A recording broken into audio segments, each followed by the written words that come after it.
در پست قبلی در مورد تقویت بدن در برابر اثرات مخرب استرس مزمن صحبت کردم و اولویت رو دادم به مصرف مواد غذایی مقوی. اما گاهی مواد غذایی کافی در دسترس نیست، یا اینکه مواد غذایی به تنهایی قادر به جبران کمبود ویتامین ها و مواد معدنی از دست رفته نیستند. در این صورت چاره‌ای جز روی آوردن به مکمل های تقویتی نیست. در اینجا لیستی از این مکمل ها رو معرفی می کنم. اولین و مهمترین مکمل مگنزیومه از نوع گلایسینایت که مصرف روزانه 200 تا 400 میلی گرم توصیه میشه و بهتر عصرها آن را مصرف کنید.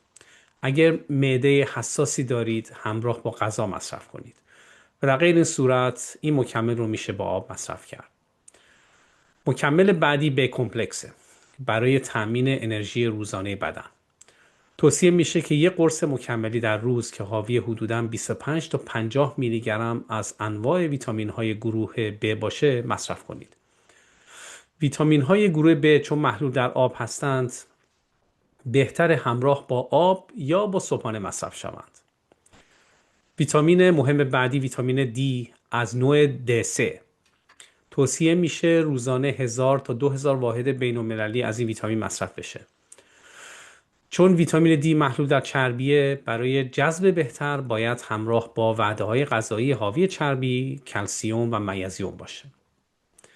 امگا 3 مکمل مهم بعدیه که در دو نوع EPA و DHA موجوده که برای مقابله با استرس مزمن نوع EPA ترجیح داره. توصیه میشه روزانه 1000 تا 2000 میلی گرم همراه با وعده های غذایی مصرف بشه. توصیه بعدی مصرف 100 تا 200 میلی گرم التیانینه که میتوان اون رو با غذا یا بدون غذا مصرف کرد. زمان مصرف میتونه هم صبح باشه هم بعد از ظهر. همونطور که در پست قبلی گفته شد مصرف زعفران هم برای کاهش استرس کاربرد داره. مکمل های تقویتی مربوط به عصاره زعفران حاوی دو ماده مهم کورسین و زافرانال هستند که توصیه میشه روزانه 2 میلی گرم کورسین و 0.3 میلی گرم زافرانال مصرف بشه که حدوداً معادل 1/5 گرم زعفران پودر شده است که بهتره به همراه غذا مصرف بشه. برای اون دسته از افراد که مشکل خواب دارند مصرف نیم تا 3 میلی گرم ملاتونین نیم ساعت تا 1 ساعت قبل از خواب به همراه آب توصیه میشه. همچنین برای اون دست عزیزانی که دسترسی به عصاره ریشه گیاه آشواگاندا دارند مصرف روزانه 300 تا 600 میلی گرم همراه با آب توصیه میشه. همچنین میشه اون رو با غذا مصرف کرد.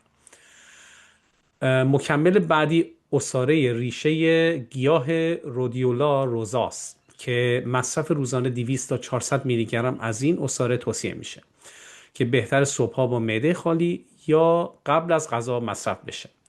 البته اگر معده حساسی ندارید. قبل از خواب هم مصرف 3 گرم گلایسین که اون رو میتونید در آب ولرم حل کنید هم میتونه کیفیت خواب رو بهبود ببخشه. مصرف روزانه 2 تا 4 گرم اینوزیتول به همراه آب یا غذا هم میتونه از حملات پانیکی، افکار وسواسی و اضطراب عمومی جلوگیری کنه.